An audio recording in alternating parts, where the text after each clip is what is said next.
sends the Kursk and her crew to the bottom of the Barents Sea. It would be the Russian Navy's greatest tragedy. But the events that sank this great ship did not begin in these frigid waters or in the year 2000. Sometimes I'm asked, when did the Kursk accident actually happen? And the easy answer is to say it happened on August the 12th, 2000. But actually, the real answer, it happened 10 years earlier. It happened when the Soviet Union collapsed. The revolution in 1991 would bring freedoms that Russians had been dreaming of for decades. But it would also reveal that what had been the Soviet Union was on the brink of economic collapse. The Navy and its great submarine force were not immune to huge cutbacks. Life in the Soviet Navy had never been pampered, but sailors in the new Russian Navy now endured hardships never before asked of them. At its peak in the mid-1980s, the Soviet submarine force deployed as many as 180 boats. But by the end of the 90s, fewer than 40 subs remained in service. Northern ports were filled with rusting, abandoned submarines. Now, running those kind of systems, when you don't have much in the way of financial backup and support, is really quite difficult, and it soon becomes potentially dangerous. They are high-tech beasts. But these guys were so transcendently patriotic about what they were doing for the motherland. They were willing to defend it, and they were proud of defending it, regardless of what it took. Even amidst the cutbacks, the seventh member of a new class of submarines is launched in May 1994. This newest sub is named for the largest tank battle of World War II. The enormous new boat is christened Kursk. The Kursk was 505 feet long, 60 feet across at the beam, and displaced 18,000 tons submerged. It was impressive, no question about it. We often look at the Russian Navy, the Russian armed forces, and believe it's a generation behind what the United States fields. But in fact, the Kursk was an exceptional piece of engineering. Kursk is 5 stories high, and the length of 2 jumbo jets end to end. Her mess decks are spacious. Amazingly, she even has sauna baths and a swimming pool. To move all this through the water, Kursk is powered by 2 nuclear reactors that can propel her at almost 30 knots while submerged. In August 2000, the captain of this remarkable vessel is 45-year-old Gennady Lyachin. He is a respected commander who is admired by his crew as fair and capable. As he prepares to launch his practice attack against the Peter the Great on that August day in 2000, Lyachin commands 117 men. Captain Lieutenant Dmitry Kolesnikov is typical of the men of the Kursk. The son of a submariner, Kolesnikov has been aboard Kursk for 5 years and loves his work. He had recently married and brought his new bride, Olga, to visit the ship he was so committed to. Olga and the rest of the world will never know exactly what happened on that day, but it is possible to reconstruct some of the events. As Captain Lyachin slowed to 8 knots, he prepared to launch a practice version of the 65-76 torpedo that Russian sailors nicknamed Fatty, or the Fat Girl. The Fat Girl torpedo weighs 9,000 pounds and is propelled by kerosene fuel. But to move this enormous weapon at high speeds, the energy supplied to the motor by the kerosene must receive an immense boost by being force-fed huge amounts of oxygen. The oxygen is supplied by a simple but highly concentrated chemical called hydrogen peroxide. Hydrogen peroxide is a manufactured chemical. They start with water and then they put an extra oxygen atom on each water molecule. But if the hydrogen peroxide comes in contact with certain catalytic materials such as copper or brass or other contaminants, then the hydrogen peroxide begins to dissociate rapidly. It produces great heat. The heat in turn generates great pressure by expanding the volume of peroxide by 5,000 times. But the Russians were willing to gamble on using this temperamental but powerful chemical. Both the British and American navies introduced peroxide torpedoes at the end of World War II, but by the 1960s, both navies abandoned peroxide as too dangerous. Peroxide-powered torpedoes required ongoing and highly skilled maintenance. Such maintenance can be demanding in the most well-funded navies. In the Russian Navy of 2000, peroxide torpedoes were accidents waiting to happen. Later review of records indicated the peroxide-fueled weapon that went into the Kursk's torpedo tube had not received the maintenance it required. It became clear that those torpedoes had been stored and forgotten. They had been neglected. And this is not a can of tomato soup that can be stored on a shelf for years. Sometime that morning of August 12th, the high-test peroxide probably managed to leak through a gasket or corroded seal. Once the leaking peroxide contacted brass or copper, pressure began to build with irresistible force, until at last the torpedo exploded like a balloon, backward into the torpedo room. The massive fireball raced through the first compartments, killing all in its path, probably including Captain Liachin. Within seconds, temperatures in the torpedo room soared to 5,000 degrees, until at least 4 torpedo warheads exploded. With a force of 5 tons of TNT, the blast obliterated the front of the Kursk. Slowly, the great ship headed down by the bow until she settled onto the bottom, 350 feet below the surface. The shockwave had moved back through the sub, battering down bulkheads and instantly killing all it hit. But buried in the belly of Kursk, the heavily reinforced nuclear reactor had stopped the force of the tremendous explosion. After the reactor, 4 compartments remained unflooded. Huddled inside, 23 men now awaited their fate. Modern Marvels, Kursk, will return in a moment. We now return to inviting disaster, Kursk, on Modern Marvels. The explosions aboard the Kursk illustrate the principle that when human lives are at stake, need immediate help from wherever source, international, from experts around the world, from other governments. That is no time to be hiding, to be evasive, to be attempting to salvage a reputation. August 12, 2000, sometime after noon. 4 of the rear compartments of Kursk have survived the terrible explosions of that morning.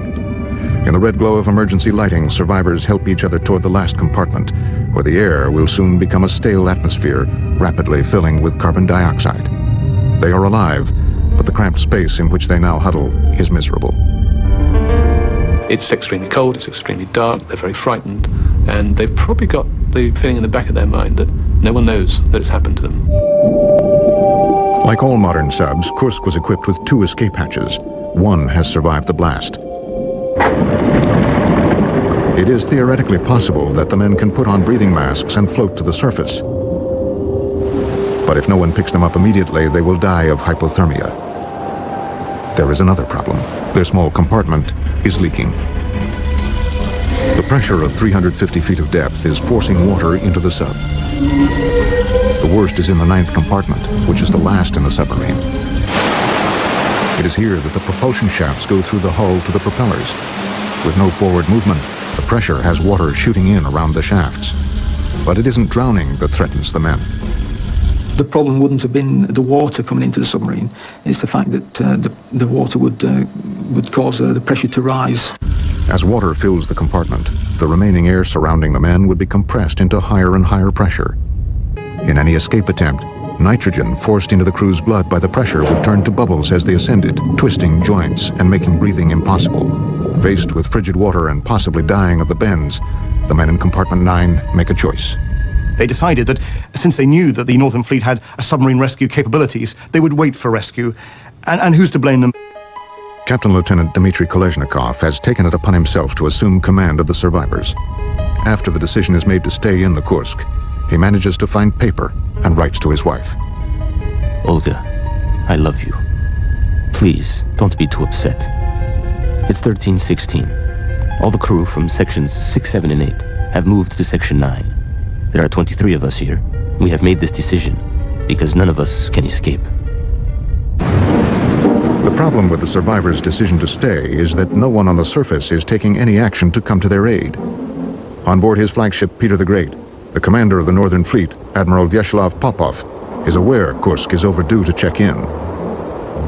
Now he's told 2 explosions have been picked up by sonar.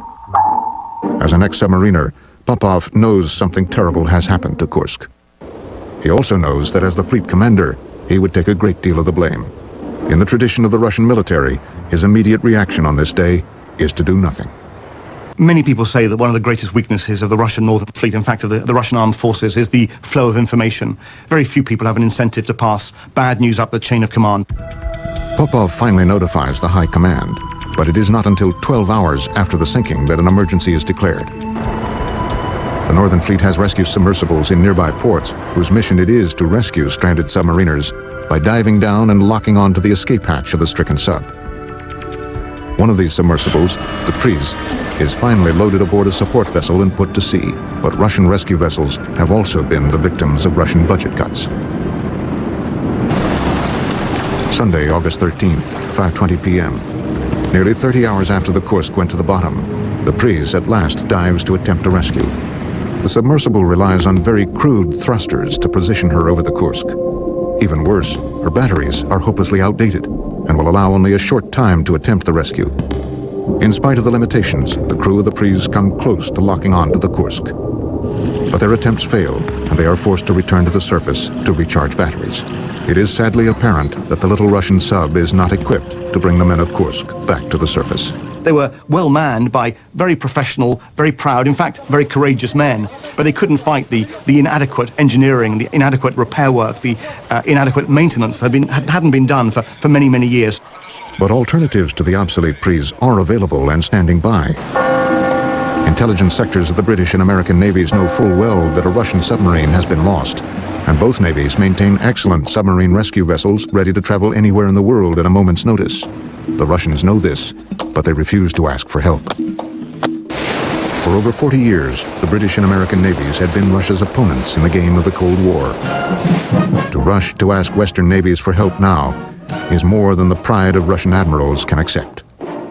Some individuals who are still, thinking that, they're still spying on us, they're still practicing with us as their enemy, et cetera, et cetera. This is not a good time for us to get all kissy-faced. What's fascinating to me is it is still the Cold War. The Cold War is still very much alive in the Kursk event. It was probably never realistic that the Russian Navy would turn to the Americans for help. But the British Royal Navy does not come with nearly as much political baggage. And the British have two forms of technology that might save the survivors on the Kursk. The first is 1,500 miles away, sitting in a maintenance building in Scotland.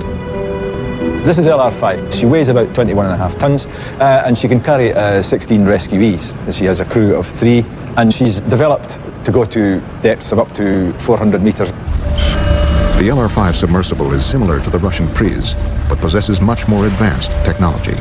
30 feet, going off comms on pinger search, over. Using sophisticated sonar, the LR5 can be maneuvered to the escape hatch of a stricken sub up to 1,200 feet down. Unlike the Russian vessel, LR5 can approach the stricken submarine from almost any angle. A flexible skirt settles over the escape hatch. Water inside the skirt is pumped out, sealing the LR5 to the sub like a suction cup. The sub's hatch is opened, and the stranded crew can be taken aboard the rescue vessel. The offshore oil industry of Britain and Norway has been responsible for developing another technology that could be used to rescue the Kursk survivors. In order to construct and repair oil drilling equipment on the sea floor, the oil industry has perfected the technique of saturation diving. The technique allows divers to work at deep ocean pressure down to 1,000 feet, then return to the surface without experiencing the bends. To do this, divers are placed in chambers which increase the pressure on their bodies until it equals that of the ocean floor. The divers are then lowered to the bottom by a diving bell. When they have finished work for the day, they return to rest in the pressurized chamber. When their work is completely finished, the chamber slowly reduces the pressure on their bodies until it again matches the surface atmosphere. If saturation divers can reach the Kursk, perhaps they can establish contact with any survivors. Russia has very few such divers and no equipment to support such a complex mission. But in the days following the accident, the Russians see no reason to ask others to help. As the storm tosses the waters above the sunken Kursk, time is passing. The Russians have failed in their rescue attempts. The odds are increasingly against the 23 trapped survivors. The courage of the men in that compartment, as witnessed by the notes that were recovered that they had written to their families, was absolutely heroic. I don't know how they did it. Inside the dark and cold coffin of the 9th compartment, the surviving men are left with only flashlights. They gasp for breath as oxygen disappears. Dmitry Kolesnikov writes again to his wife. None of us can escape to the surface. It seems like there are no chances. No more than 10 or 20%. Let's hope that at least someone will read this. Regards to everybody. No need to despair.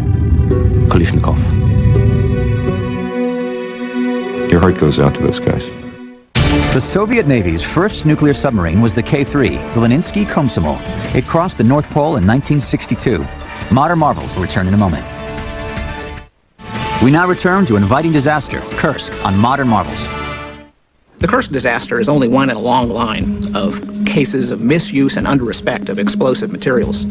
There's the explosion at the New London, Texas school district, the main school building, in 1937, where just after school, almost 300 adults and children were caught up in the explosion of natural gas. And the second case that comes to mind is Texas City, Texas, where the Grand Camp, a Liberty ship full of 2,200 tons of ammonium nitrate, caught fire. The ship exploded, killing almost 500 people. So what we have here are cases where people were lulled into security, although they were dealing with large amounts of explosive materials. And we would see that happen again with Kursk. Monday, August 14th, day 3. Vladimir Putin, Russian president for just 3 months, is on vacation at the Black Sea when Kursk goes to the bottom. He is not told of the accident until almost a day later. He accepts advice to remain on holiday. It is a decision he will regret. In England on this day, Commodore David Russell is the duty officer in charge of submarines for the Royal Navy when he is told of the Kursk.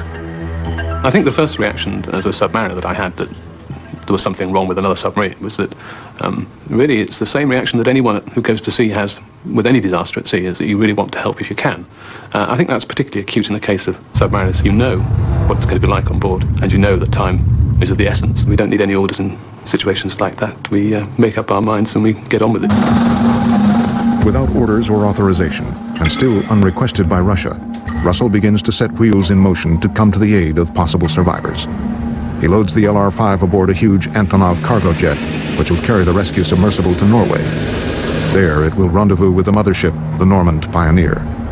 You go with what you can and you get it to Norway, put it on board the mothership and send the ship towards Russian waters, because you can always bring it back.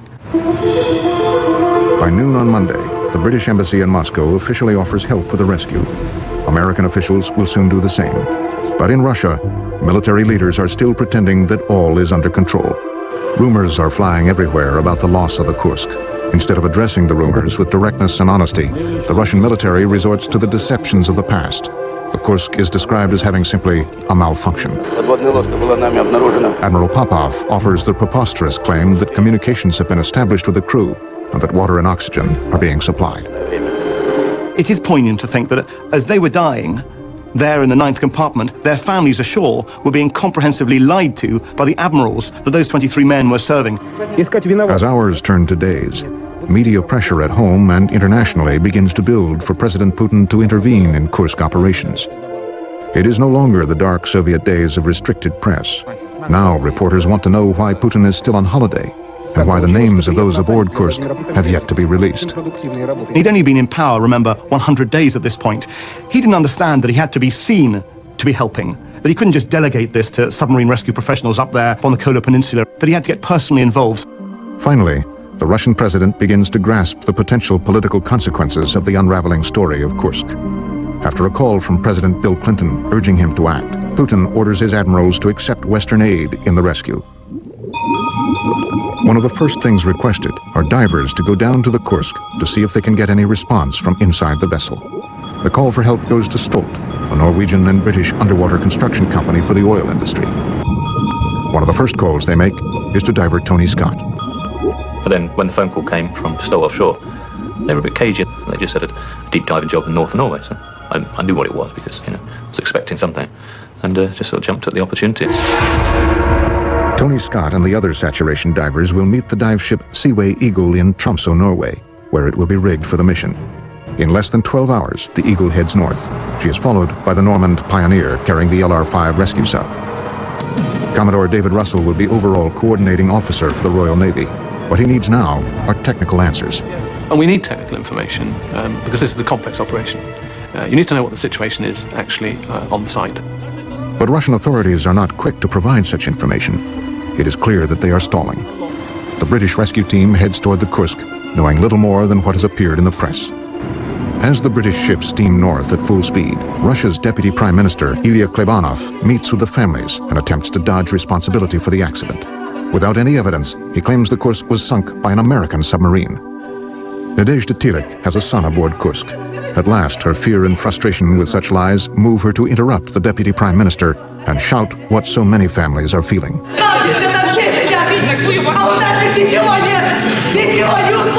In a scene that shocks the world, a female medic steps forward with a hypodermic needle containing sedatives. She injects Nadezhda Tilik through her coat into her thigh.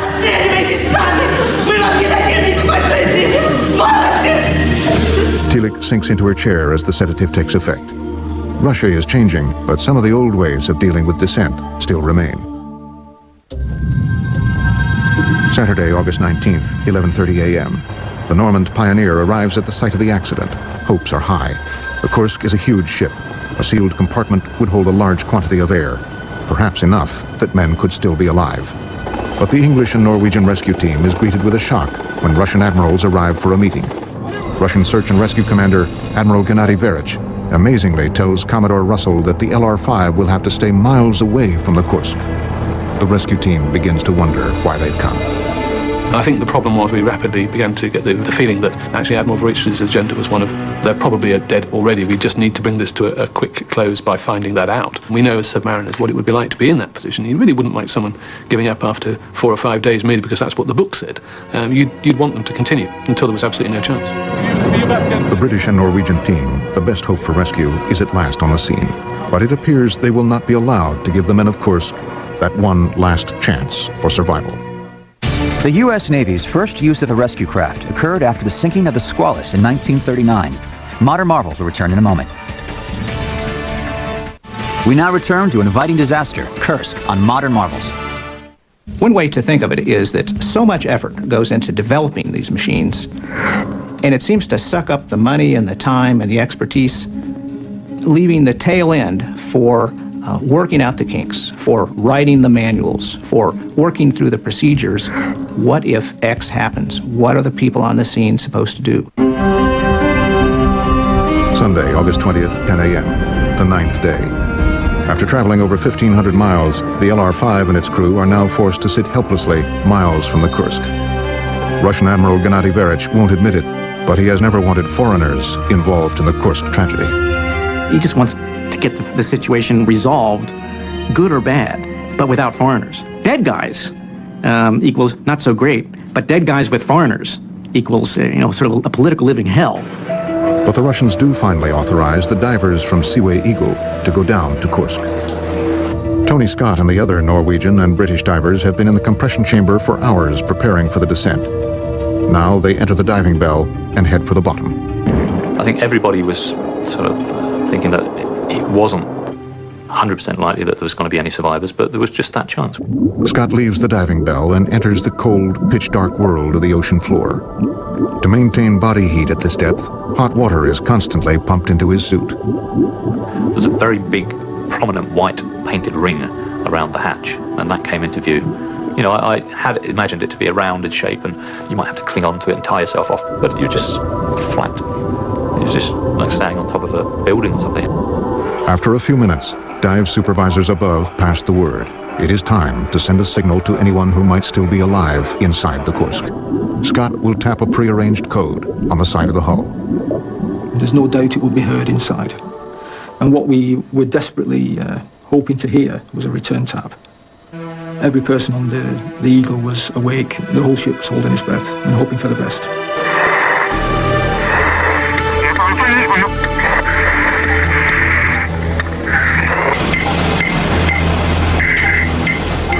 We did want it to be, if you could will something to happen, that's what you wanted to happen. You wanted to hear something. Tony rests his head on the hull and stops breathing to listen for the slightest response. Sadly, there is no answer. But the lack of response to the tapping still doesn't rule out the chance of life inside. Not having gained any response, that didn't necessarily mean there was nobody alive. They could have been unconscious, they could have been in stupor or coma or whatever. The priority for the divers now shifts to finding out if the compartment below is flooded. The only means of getting at the sub-interior is through the remaining escape hatch Scott and his diving partner are hovering over. The hatch leads to an intermediate chamber, which is separated from the 9th compartment by a second lower hatch that opens inward. If the divers open the outer hatch and the inner hatch is already open, survivors below will drown. It is vital the rescuers learn if the interconnecting chamber is flooded. They come up with a plan to do this by opening a small valve on the outer hatch. There's a what we call an equalization valve. You operate and it tells you whether you're sucking water in or whether there's no suction and therefore inside and outside are equal pressure. If the chamber below is dry, water around the valve will be sucked inward because the ocean pressure is so much greater. If the chamber below is flooded, the pressure is equal and no water will move. The difference is critical. The problem is, it is almost impossible to observe the water's movement. The engineers aboard the Seaway Eagle devise a simple test. So what we did is we had a bottle made up with, I believe it was milk at the time, some substance that was easily seen underwater, and we just squirted it around the valve. You would see that flowing in if it was going in the seawater. There was no detectable flow in or out. That was pretty good evidence that that hatch, below that hatch, was flooded. The outer hatch is opened, showing the chamber is indeed flooded. There is virtually no hope remaining for the survivors, but the lower hatch will have to be opened. A special wrench is manufactured aboard the Eagle and sent down to the divers. The Russians asked us to open the hatch. So we set the hatch dogging mechanism to the open position, but still the hatch didn't drop open. Although not yet fully open, the lower hatch seal has now been cracked. Bubbles pulse around the seal from the compartment below. They cause some confusion until someone realizes it is simply the surge of the tide pulling small amounts of air out of the 9th compartment. The time has arrived to fully open the inner hatch. An arm of the remote vehicle pushes it open. The remaining gas that had accumulated in the 9th compartment rushes out. Later tests will confirm this gas was unfit for human life.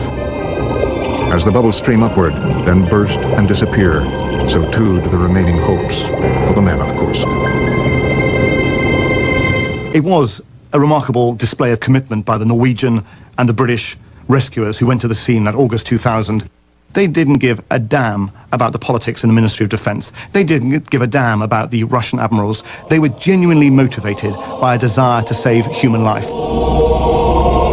The work of the British and Norwegian rescue specialists is finished. They will not participate in any salvage effort. For the first time since it arrived, the Normand Pioneer is allowed to float directly over the Kursk. On behalf of the Royal Navy, Commodore Russell leads a memorial service, and flowers are tossed to float above the dead submarine. We didn't feel we could have done anything better than we did. That's about the only comfort there is to take from it. Except perhaps that it may just be that out of these tragic circumstances comes a little bit of hope for the future. All attempts to rescue the men of Kursk have failed, but the impact of this disaster on a grieving Russia is not over.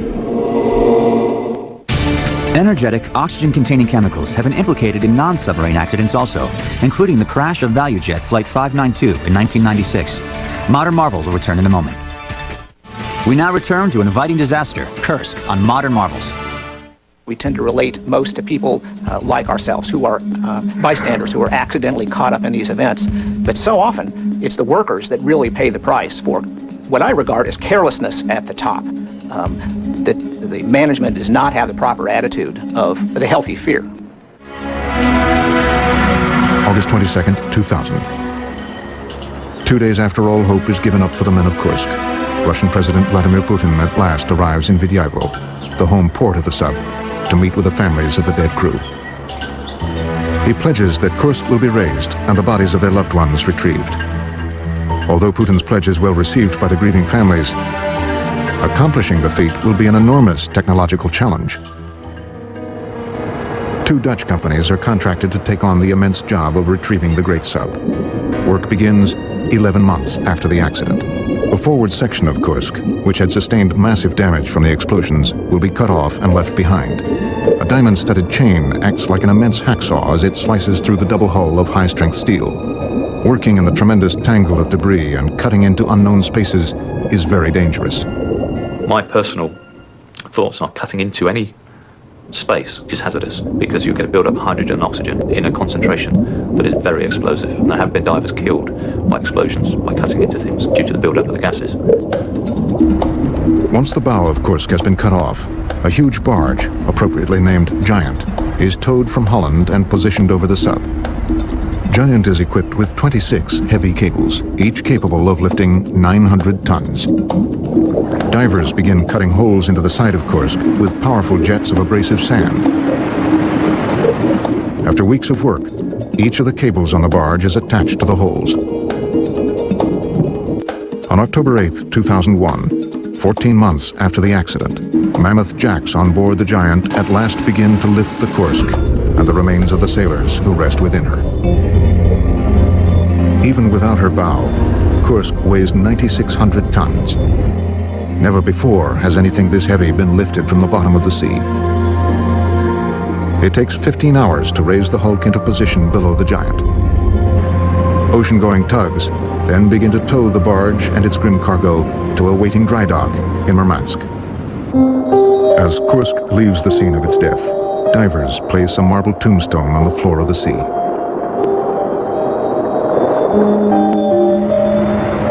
Suspended beneath the barge, Kursk is at last towed into position in the dry dock. On October 23, 2001, water is drained and the face of the great submarine once again appears.